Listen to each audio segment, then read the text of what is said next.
जय जिनेंद्र दोस्तों। दुनिया की सबसे बड़ी लड़ाई कहीं बाहर नहीं बल्कि हमारे दिमाग में चलती है।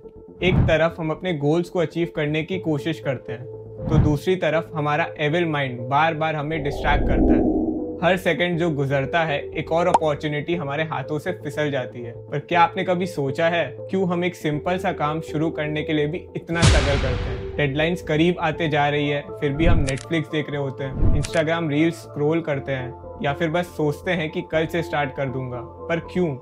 आपको पता है कि कल सबमिशन है और फिर भी एक और इंस्टाग्राम रील को स्क्रॉल करने से खुद को रोक नहीं पाते। साइंस कहती है कि प्रोक्रेस्टिनेशन सिर्फ एक छोटी सी आदत नहीं है, ये एक साइकोलॉजिकल फेनोमेनन है, एक ऐसी फाइट जो हम हर दिन खुद के साथ लड़ते हैं। और ये फाइट के हर राउंड में एमिगडाला नाम का एक प्लेयर हमेशा जीत जाता है। और सवाल ये आता है कि हम प्रोक्रेस्टिनेट करते क्यों हैं? क्या ये सिर्फ आलस है या कुछ और इसे कैसे रोका जा सकता है? साइंस कहती है कि 80 से 90% लोग किसी न किसी फॉर्म में प्रोक्रेस्टिनेट करते हैं। बट रियल सवाल ये है कि क्यों, और सबसे जरूरी बात कैसे इस आदत को रोका जाए। आज के इस वीडियो में हम ह्यूमन माइंड की साइंस और हिस्ट्री के बारे में एकदम डिटेल में बात करेंगे। प्रोक्रेस्टिनेशन का कॉन्सेप्ट इतना पुराना है कि इसका जिक्र दुनिया के सबसे प्राचीन स्पिरिचुअल टेक्स्ट में भी मिलता है। हिंदुइज्म के सबसे impactful spiritual text Bhagavad Gita, जो लगभग 500 बीसी में लिखी गई थी, उसमें लॉर्ड कृष्णा एक वर्ड डिफाइन करते हैं, तामसिक। कृष्णा कहते हैं कि जो लोग अनडिसिप्लिन, स्टबर्न, लेजी या प्रोक्रेस्टिनेट करते हैं वो तामसिक नेचर के होते हैं। इन लोगों को इतना लोनली माना गया है कि उनका मॉर्टल रिबर्थ भी डिनाई कर दिया जाता है और उन्हें नर्क भेजने की बात की गई है। ये हमें ये समझाते हैं कि थाउजेंड्स ऑफ इयर्स से प्रोक्रेस्टिनेशन को एक सीरियस ह्यूमन वीकनेस के रूप में देखा गया है। लेकिन इस बात में आयरनी ये है कि साइंस ने इस इम्पोर्टेंट ह्यूमन बिहेवियर को समझने में इतना लेट क्यों किया। शायद यही रीजन है कि आज भी हम इसको डीपली एक्सप्लोर कर रहे हैं और समझने की कोशिश कर रहे हैं कि क्यों ये एक यूनिवर्सल स्ट्रगल बन चुका है। एंशिएंट ग्रीक फिलोसफी में भी इसे मेंशन किया गया है। एंशिएंट ग्रीक के महान फिलोसोफर अरिस्टोटल ने इसके लिए एक वर्ड डिफाइन किया था, अक्रासिया। अक्रासिया का मतलब है जब आपको पता हो कि आपको क्या करना चाहिए लेकिन आप उसका उल्टा करते हैं। फॉर एग्जाम्पल, आपको पता है कि आपको जिम जाना चाहिए लेकिन आप फिर भी घर बैठ के ऑनलाइन पिज्जा ऑर्डर करते हैं। उनका मानना था कि एक समाज का सक्सेस तभी होता है जब उसके लोग अपने एक्शंस को कंट्रोल कर सकते हैं। और अभी अगर 21 सेंचुरी पर आए तो हम जानते हैं कि प्रोक्रेस्टिनेशन के पीछे साइंटिफिक रीजंस है। ये बस एक फिलोसॉफिकल कॉन्सेप्ट नहीं रहा बल्कि एक न्यूरोलॉजिकल फेनोमेनन बन चुका है। चाहे एंशिएंट स्कॉलर्स अपने मैन्युस्क्रिप्ट्स को डिले करते थे या आज के स्टूडेंट्स असाइनमेंट्स को डिले करके नेटफ्लिक्स पर बिंग वॉच करते हैं, प्रोक्रेस्टिनेशन का एसेंस हमेशा से सेम रहा है। That is short term comfort over long term goals के बीच कॉन्फ्लिक्ट। हर जमाने के डिस्ट्रैक्शंस अलग होते हैं। एंशिएंट ग्रीस में लोगों को फ्री टाइम और डिबेट्स में टाइम वेस्ट करना एक प्रॉब्लम लगता था, लेकिन आज के डिस्ट्रैक्शन ज्यादा एडवांस और एडिक्टिव है।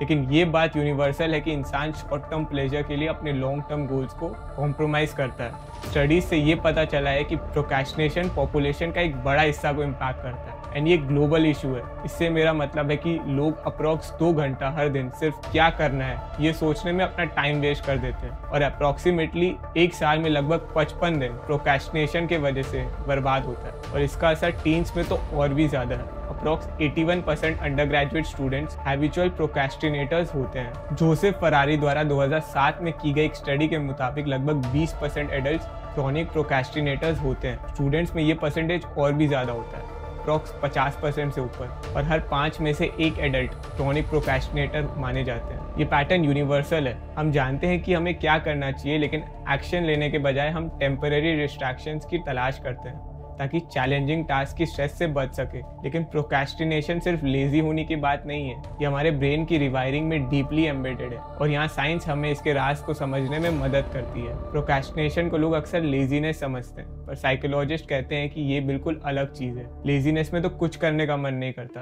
पर प्रोक्रेस्टिनेशन में डर, टेंशन और थोड़ा रिलैक्सेशन की इच्छा होती है। एक स्टडी में पता चला है कि प्रोक्रेस्टिनेशन का असली रीजन सेल्फ रेगुलेशन फेलियर है, जो इमोशन से कंट्रोल होती है, टाइम मैनेजमेंट की कमी से नहीं। सिंपल सी बात है, आप भी कभी ऑब्जर्व करना, जब हमें कोई मुश्किल काम मिलता है तो हमारे दिमाग में स्ट्रेस या टेंशन ट्रिगर हो जाता है। ये टेंशन फेलियर का डर, परफेक्शनिज्म या काम के ज्यादा वर्कलोड की वजह से हो सकता है। हम इन फीलिंग से बचने के लिए काम को डिले कर देते हैं और कुछ और आसान काम करने लगते हैं, जिससे हमें टेम्पररी रिलीफ मिलता है, पर असली प्रॉब्लम वही रहती है और हम फिर से उसी साइकिल में फंस जाते हैं। इससे तो बात बिल्कुल क्लियर है कि प्रॉब्लम कहीं बाहर नहीं है बल्कि हमारे अंदर है। आपने कभी सोचा है कि प्रोक्रेस्टिनेशन हमेशा वही टास्क पे होती है जो या तो बोरिंग होते हैं या जिनमें फेलियर का डर ज्यादा होता है? ये सिर्फ एक कोइंसिडेंस नहीं है। प्रोक्रेस्टिनेशन के ट्रिगर्स काफी कॉमन होते हैं और ज्यादातर लोग इन्हीं से स्ट्रगल करते हैं। आप भी कभी ऑब्जर्व करोगे तो आपको प्रोक्रेस्टिनेशन के 3 सबसे बड़े ट्रिगर्स दिखेंगे। सबसे पहला ट्रिगर है टास्क अवर्सिवनेस। ये बोरिंग या ओवरवेलमिंग टास्क से होता है। जब एक काम इतना बड़ा लगता है कि आपको पता नहीं कि शुरू कहाँ से करें, तो आप नेचुरली उसे अवॉइड करते हैं। इसे एक साइकोलॉजिकल फेनोमेनन कहते हैं, एनालिसिस पैरालिसिस। नॉर्मली देखो तो हम ज्यादा प्रोक्रेस्टिनेट उन कामों पर करते हैं जिसमें या तो आउटकम अनक्लियर होता है या जो मोनोटोनी क्रिएट करते हैं। एज अ स्टूडेंट आपने भी ये एक्सपीरियंस किया होगा। जब भी एग्जाम सर पे होता है और आप पूरा सिलेबस एक रात में याद करने का सोचते हो, तो ज्यादातर केस में आप उसे स्किप कर देते हो, क्योंकि एक साथ इतना बड़ा टास्क देख के आपका दिमाग स्ट्रेस हार्मोन रिलीज करता है। और जब भी हमें किसी टास्क से एंजाइटी या स्ट्रेस होती है, हम उस टास्क को अवॉइड करना शुरू कर देते हैं। और यहीं से दूसरा ट्रिगर यानी इमोशनल रेगुलेशन फेलियर शुरू होता है। ये एक सर्वाइवल मैकेनिज्म है जो हमारे एंसेस्टर्स के जमाने से इवॉल्व है। जैसे इमेजिन करो कि एक लायन पीछे भाग रहा है, तो उस वक्त हमारा ब्रेन इमीडिएट सर्वाइवल पर फोकस करता है, लॉन्ग टर्म थिंकिंग पर नहीं। लेकिन आज की मॉडर्न दुनिया में लायन तो नहीं, और हमारा दिमाग का वायरिंग वही है। प्रोक्रेस्टिनेशन का एक एवोल्यूशनरी लिंक भी है। जब हमारे एंसेस्टर्स सर्वाइव कर रहे थे, तब शॉर्ट टर्म रिवॉर्ड जैसे फूड और शेल्टर उनकी सर्वाइवल के लिए जरूरी थे। लेकिन आज के मॉडर्न जमाने में ये आदत एक प्रॉब्लम बन गई है। और तीसरा ट्रिगर है डिस्ट्रैक्शंस। डिजिटल एज में हमारे पास इतने सारे डिस्ट्रैक्शंस है कि फोकस करना मुश्किल हो गया है। एक डाटा रिपोर्ट के मुताबिक एक एवरेज एडल्ट हर दिन अपना फोन 96 बार चेक करता है। ये डिस्ट्रैक्शन हमारे प्री फ्रंटल कॉर्टेक्स की एफिशिएंसी को कम करते हैं और प्रोक्रेस्टिनेशन को और भी बढ़ा देते हैं। अब ये प्री फ्रंटल कॉर्टेक्स क्या होता है, इसके बारे में आगे वीडियो में बात करेंगे। तो बेसिकली इन सब से हम ये कंक्लूड कर सकते हैं कि ये एक साइकोलॉजिकल और न्यूरोलॉजिकल फेनोमेनन है जो हमारे दिमाग के अंदर के कॉन्फ्लिक्ट का नतीजा होता है। इनफैक्ट कार्लेटन यूनिवर्सिटी के रिसर्चर्स के मुताबिक प्रोक्रेस्टिनेशन एक सेल्फ रेगुलेशन फेलियर है, जिसमें हम शॉर्ट टर्म प्लेजर्स के लिए लॉन्ग टर्म गोल्स को सैक्रिफाइस करते हैं। इसका साइंटिफिक एक्सप्लेनेशन हमारे दिमाग के 2 प्राइमरी रीजन्स पे डिपेंड करता है। सबसे पहला है प्रीफ्रंटल कॉर्टेक्स, जो हमारे लॉजिकल और डिसीजन मेकिंग का काम करता है। वो प्लानिंग और एग्जीक्यूशन को कंट्रोल करता है। ऐसा समझ लो कि प्रीफ्रंटल कॉर्टेक्स के वजह से ही हमारा दिमाग जानवरों से अलग होता है। और दूसरा है एमिगडाला, जो इमोशंस और इंस्टिंक्ट्स का सेंटर है। जब आपको कोई स्ट्रेसफुल या ओवरवेलमिंग काम मिलता है, तो एमिगडाला एक्टिव हो जाता है, जो आपकी फोकस को हाईजैक कर लेता है। फिर वो इंस्टेंट ग्रेटिफिकेशन की तलाश करता है, कुछ आसान और एंजॉयबल काम करके, जैसे सोशल मीडिया स्क्रॉल करना या अपने फेवरेट सीरीज बिंज वॉच करना। एक और स्टडी जो जर्नल ऑफ एक्सपेरिमेंटल साइकोलॉजी में पब्लिश हुई थी, कहती है कि प्रोक्रेस्टिनेशन का लिंक हमारे डोपामिन सिस्टम से भी है। जब हम किसी प्लेजरेबल एक्टिविटी को चूज करते हैं, जैसे सोशल मीडिया स्क्रॉल करना, तो हमारा दिमाग में डोपामिन रिलीज होता है। ये एक रिवॉर्ड केमिकल है जो हमें प्लेजरेबल एक्टिविटी को बार बार करने के लिए इंकरेज करता है, जैसे इंस्टाग्राम स्क्रॉल करना या नेटफ्लिक्स देखना। प्रोक्रेस्टिनेशन अक्सर पुअर टाइम मैनेजमेंट की वजह से नहीं होता है, बल्कि पुअर इमोशनल रेगुलेशन की वजह से होता है। आपका दिमाग नेगेटिव इमोशन जैसे स्ट्रेस, बोर्डम या एंजाइटी से बचने की कोशिश करता है, चाहे वो फीलिंग्स टेम्पररी हो। इसीलिए प्रोक्रेस्टिनेशन को अक्सर सेल्फ हार्म कहते हैं। बट इसके रियल वर्ल्ड कॉन्सिक्वेंसेस भी होते हैं। एकेडमिक्स में क्रॉनिक प्रोक्रेस्टिनेटर्स को पुअर ग्रेड्स का सामना करना पड़ता है। वर्कप्लेस में प्रोक्रेस्टिनेशन से प्रोजेक्ट डेडलाइंस मिस हो सकते हैं, प्रोडक्टिविटी कम हो सकती है और कलीग्स के साथ रिलेशनशिप और भी खराब हो सकते हैं। पर्सनल लेवल पर भी प्रोक्रेस्टिनेशन का असर पड़ता है। हम गिल्ट महसूस करते हैं, फ्रस्ट्रेटेड हो जाते हैं और सेल्फ एस्टीम कम हो जाता है। काम को डिले करने का थोड़ा सा रिलीफ बाद में पछतावा और टेंशन में बदल जाता है। स्टूडेंट्स में ये भी देखा गया है कि जब लोग काम डिले करते हैं तो उन्हें एक नेगेटिव इमोशनल रिएक्शन मिलता है, जैसे गिल्ट, शर्म या एंजाइटी। डॉक्टर पिचर, जो एक वेल नोन प्रोक्रेस्टिनेशन रिसर्चर है, उन्होंने अपनी अर्ली स्टडीज के दौरान ये देखा कि प्रोक्रेस्टिनेशन सिर्फ डिसीजन मेकिंग का इशू नहीं है, बल्कि मूड और इमोशन से भी रिलेटेड है। 1990s में उन्होंने एक स्टडी की थी जिसमें उन्होंने 45 स्टूडेंट्स को मॉनिटर किया जो एक स्कूल डेडलाइन के आसपास थे। हर दिन उन्हें पेजर के थ्रू प्रॉम्प्ट किया गया था और उनसे ये पूछा गया कि उनका इमोशनल स्टेट कैसा है और कितना काम उन्होंने प्रोक्रेस्टिनेट किया। जब उन्होंने अपनी टास्क को पोस्टपोन किया, उन्होंने अपनी इमोशनल स्टेट को स्ट्रेस और गिल्ट से भरा हुआ पाया। उन्होंने ये भी नोटिस किया कि जब टास्क डिफिकल्ट हो जाते हैं तो स्टूडेंट्स अपने काम को ईजी और प्लेजरेबल एक्टिविटी से रिप्लेस करते हैं, जैसे कि सोशल मीडिया या एंटरटेनमेंट। लेकिन ये टेम्पररी रिलीफ होता है, क्योंकि जब स्टूडेंट्स काम की तरफ वापस जाने की कोशिश करते हैं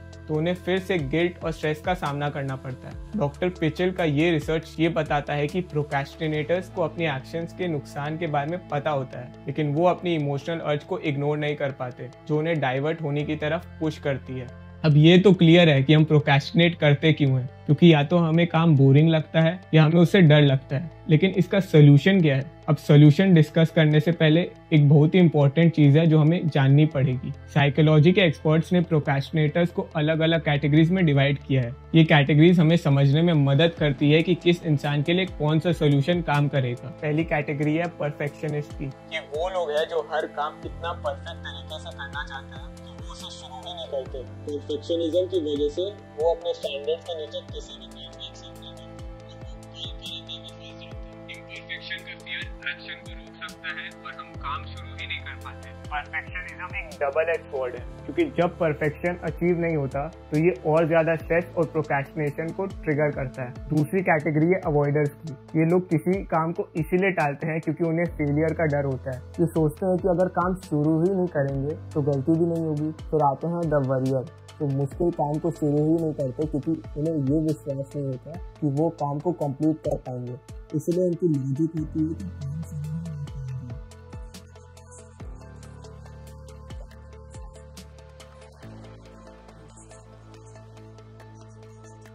ये वो लोग हैं जो डिसीजन लेने में इतना टाइम वेस्ट करते हैं कि एक्चुअल काम कभी शुरू ही नहीं कर पाते। अब सवाल ये आता है कि क्या हम प्रोक्रेस्टिनेशन को बीट कर सकते हैं? तो जवाब है हाँ। और अच्छी खबर ये है कि प्रोक्रेस्टिनेशन कोई परमानेंट ट्रेट नहीं है, ये एक आदत है जो सही स्ट्रैटेजीज के साथ बदल सकती है, और इसका सोल्यूशन हमारे हैबिट्स और माइंडसेट में छुपा है। प्रोक्रेस्टिनेशन से बाहर निकलना पॉसिबल है, पर उसके लिए पहले उसके ट्रिगर्स को आइडेंटिफाई करना होगा, फिर डेलिब्रेट एक्शंस लेने होंगे, जिसके बारे में मैं पहले भी बात कर चुका हूँ। पहली टेक्निक है अपने लिए पर्सनल डेडलाइन सेट करना। ये आइडिया बिहेवियरल रिसर्चर्स डैन एरेली और क्लॉस वर्टेनब्रूच ने अपनी रिसर्च में दिया था। 2002 में उन्होंने साइकोलॉजिकल साइंस जर्नल में एक स्टडी पब्लिश की थी, जिसमें उन्होंने ये देखा कि प्रोक्रेस्टिनेटर्स अपने लिए मीनिंगफुल डेडलाइंस सेट करते हैं, और जब वो डेडलाइंस होती है तो उनकी टास्क कंप्लीट करने की एबिलिटी इंप्रूव हो जाती है। ये self impose deadlines external deadline से उतनी इफेक्टिव तो नहीं होती, लेकिन फिर भी ये कुछ ना होने से काफी बेहतर है। जब हम अपने लिए डेडलाइन सेट करते हैं तो आप अपनी रिस्पॉन्सिबिलिटी को ज्यादा सीरियसली लेते हैं, और ये हमें काम को टाइम पर कंप्लीट करने में मदद करता है। ये टेक्निक प्रोक्रेस्टिनेशन को कंट्रोल करने में काफी यूजफुल है, क्योंकि इससे हम अपनी प्रोग्रेस को ट्रैक कर पाते हैं और डेडलाइन पास होने पर एक सेंस ऑफ अर्जेंसी फील करते हैं। एक और इम्पोर्टेंट टेक्निक है जो आप अपने प्रोक्रेस्टिनेशन को टैकल करने के लिए यूज कर सकते हो, वो है breaking task into smaller steps. एक बड़ी टास्क को छोटी छोटी एक्शनेबल स्टेप्स में तोड़ दो, इससे ओवरवेल्म होने का चांस कम हो जाता है। एक और पावरफुल टेक्निक है द 2 मिनट रूल। ये रूल कहता है कि अगर कोई काम 2 मिनट में हो सकता है तो उसे अभी करो। हार्वर्ड बिजनेस रिव्यू की एक स्टडी ने ये प्रूव किया कि ये स्मॉल विंस हमारे प्रोडक्टिविटी को बूस्ट करते हैं। टाइम ब्लॉकिंग भी एक इफेक्टिव टेक्निक है, जिसमें आप अपने दिन को स्पेसिफिक स्लॉट्स में डिवाइड करते हो और डिस्ट्रैक्शंस को एलिमिनेट करते हो। और फिर भी अगर आपको कोई दिक्कत होती है तो अपने दिमाग को छोटी छोटी रिवॉर्ड्स के प्रॉमिस के साथ ट्रिक करो, जैसे कि अगर ये रिपोर्ट कंप्लीट कर ली तो मैं अपना फेवरेट शो देखूंगा। ये ब्रेन के रिवॉर्ड सिस्टम को एक्टिवेट करता है और हमें काम कंप्लीट करने के लिए पुश करता है। लास्टली, माइंडफुलनेस मेडिटेशन भी प्रोक्रेस्टिनेशन के लिए एक इफेक्टिव तरीका है। एक स्टडी कहती है कि माइंडफुलनेस प्रैक्टिस करने वाले लोग अपने टास्क को ज्यादा एफिशिएंटली कंप्लीट करते हैं, क्योंकि उनका फोकस और सेल्फ अवेयरनेस इंप्रूव होता है। लास्टली, प्रोक्रेस्टिनेशन एक नेचुरल ह्यूमन टेंडेंसी है, लेकिन इसके सॉल्यूशंस भी हमारे अंदर ही छुपे हैं। आपको बस अपने पैटर्न्स को समझना है और उन्हें स्मार्ट स्ट्रैटेजीज के साथ रिप्लेस करना है, क्योंकि जो वक्त अब वेस्ट हो रहा है वो कभी वापस नहीं आएगा। तो फिर आज से ही शुरू क्यों नहीं करते? कमेंट्स में बताइए कि आपका सबसे बड़ा प्रोक्रेस्टिनेशन का ट्रिगर कौन सा है, और अगर ये वीडियो आपको हेल्पफुल लगी तो शेयर जरूर करिएगा उन लोगों के साथ जो अपनी लाइफ के गोल्स को अचीव करना चाहते हैं। मिलते हैं अगले वीडियो में। बहुत बहुत शुक्रिया।